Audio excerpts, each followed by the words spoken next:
Welcome to Meg's Motorcycle Journey, where we explore the world on two wheels. This channel will follow me on my journey to become a better rider and explore my love of all things motorcycles. So as promised, this is the second episode of Meg's Motorcycle Journey, and it is a tour of the town that I grew up in. Right here is a road where actually we're just passing an indoor athletic facility where I used to play field hockey and compete in indoor track when I was in high school. I thought it might be fun to ride around the town where I grew up in and tell you a little bit more about who I am.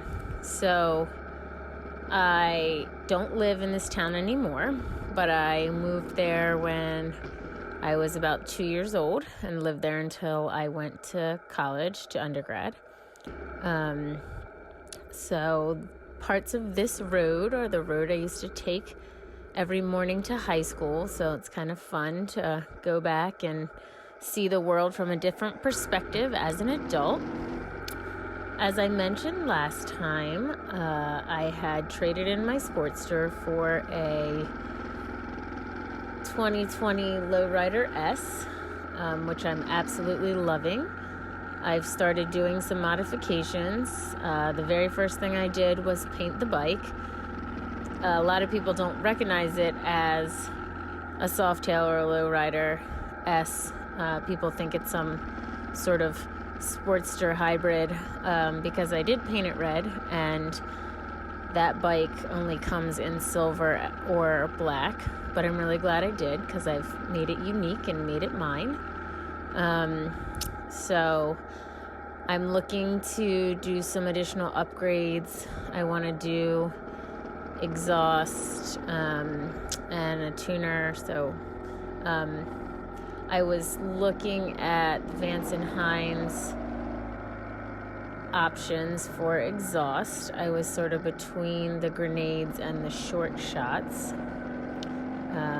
So comment below what you think would look better on this bike, and I'll take that into consideration. So here we are riding through and seeing the scenes of the town I grew up in. It's a more rural suburban town, so you will see some cornfields and farms, but I actually really like that when I'm riding. I much prefer that to city riding. I feel like the country air is nice, and to see and explore everything on a motorcycle is the very best way to do it. So we're actually passing the houses of some friends that I grew up with, so a lot of memories for me. They're coming up soon. On the left-hand side is the place where this town would host our annual carnival, which was always fun. So when I passed by that, it was almost like I could smell the funnel cake. But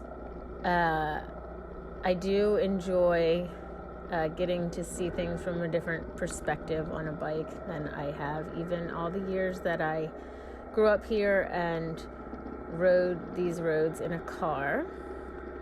And it is funny, I talked last time about how I drove a car into my parents' swimming pool when I was 15, when I first got my learner's permit.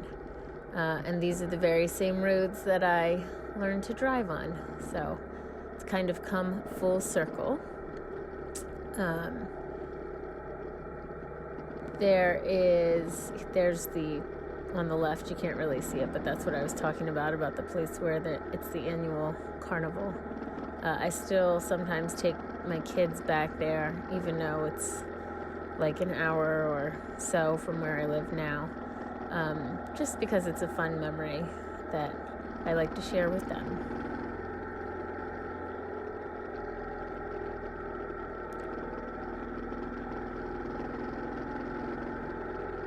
So the other upgrade that I am definitely going to be investing in is a sissy bar.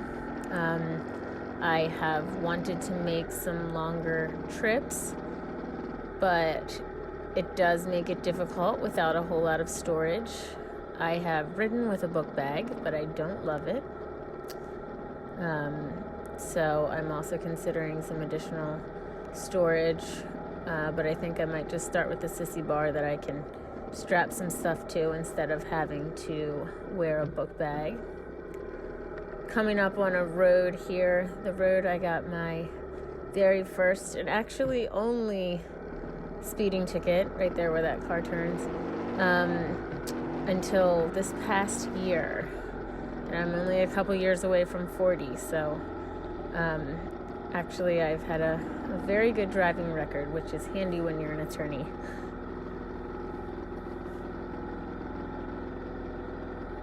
As I mentioned, you'll see some cornfields throughout the video. It's part of what gives my hometown its charm, though. Wide open spaces. Country living is really nice, and sometimes I miss it.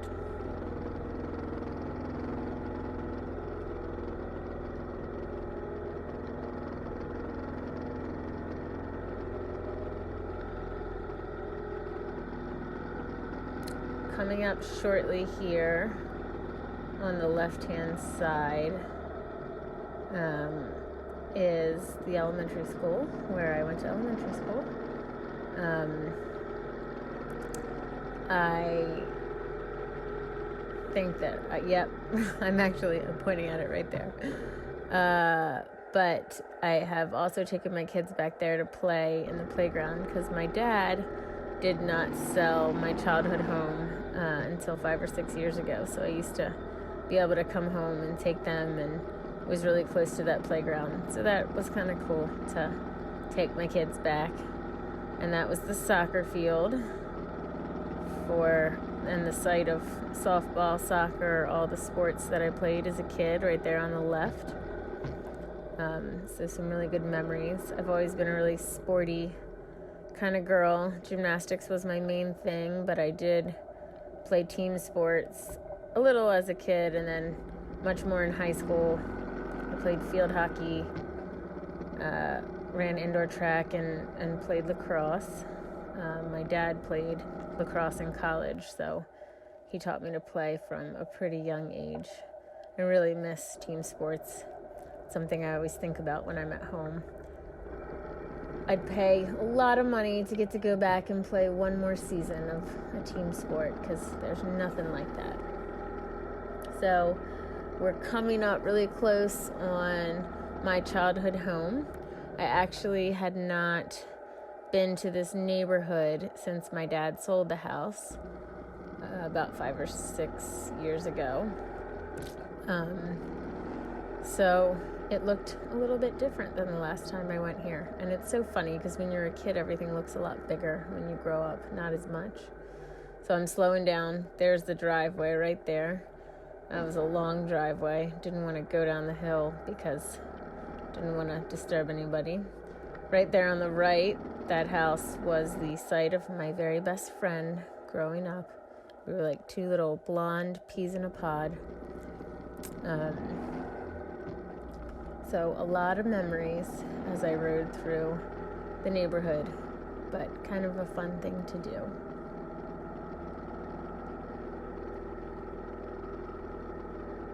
So something else, speaking of children and memories, that I'm interested in doing to my bike is getting a 2-up seat so I can take my kiddos for short rides. I don't think I'm ready to take them out on the highway or anything like that, but just around our neighborhood, especially my 10-year-old. He's the one that I started off riding his dirt bike, and we've actually upgraded his dirt bike. He now has a 125 that I still sometimes ride, and we have the electric and an 80. But he has been begging me to take him for a ride on my bike since I got my license, and when I had my Sportster, it was not the best bike to take another person for a ride, but I think on the lowrider I could do it. I just need a seat and passenger pegs. But I just have been so busy that I haven't had time, so I was thinking I'd just wait till the fall, upgrade my exhaust, get a new seat, pegs, sissy bar, the whole 9 yards. So I really enjoy this part of the ride through my hometown because it's really scenic. One of my other best friends lived down this road, so I have a lot of good memories of going down this road as a teen and in middle school. So, but beautiful, beautiful roads out there in the country that I really miss.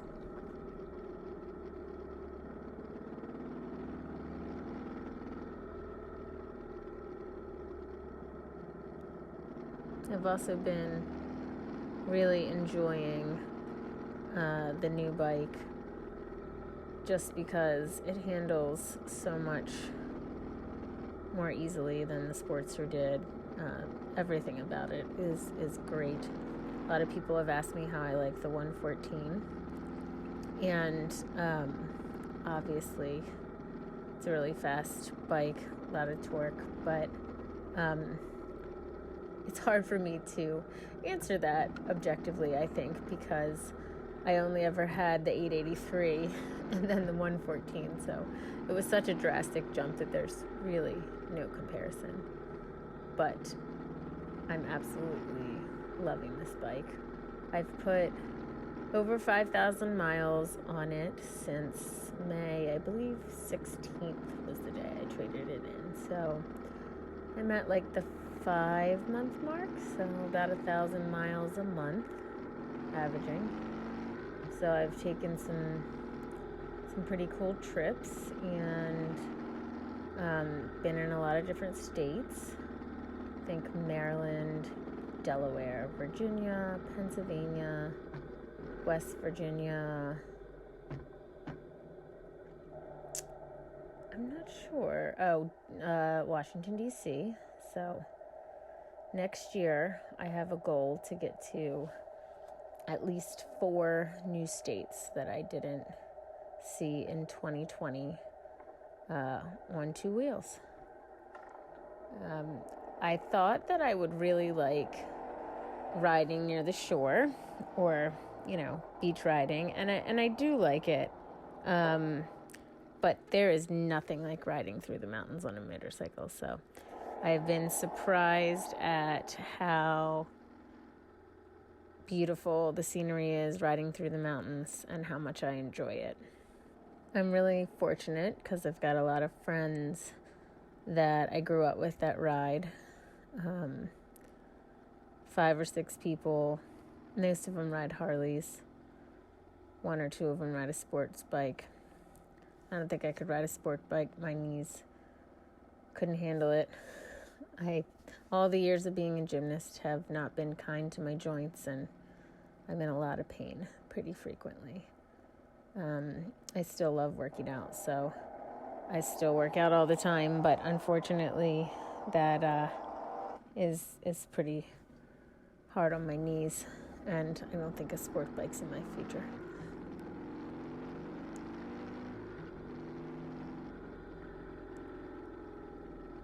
So I'm really fortunate that it stayed warm for most of last winter, or at least warmer than most winters.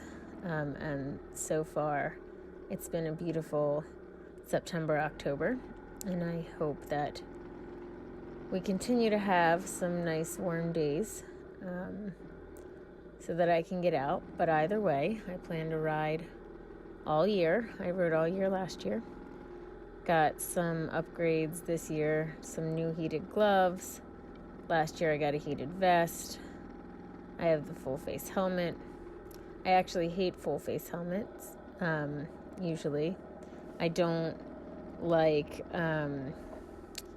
just how they get fogged up. I know there's new ones that don't, and I don't like that I can't hear the bike and I can't hear the road, and I don't like that I have limited sight visibility, and I don't like that I have less wind. I mean, what's the point in riding a motorcycle if you're not going to have the wind in your face?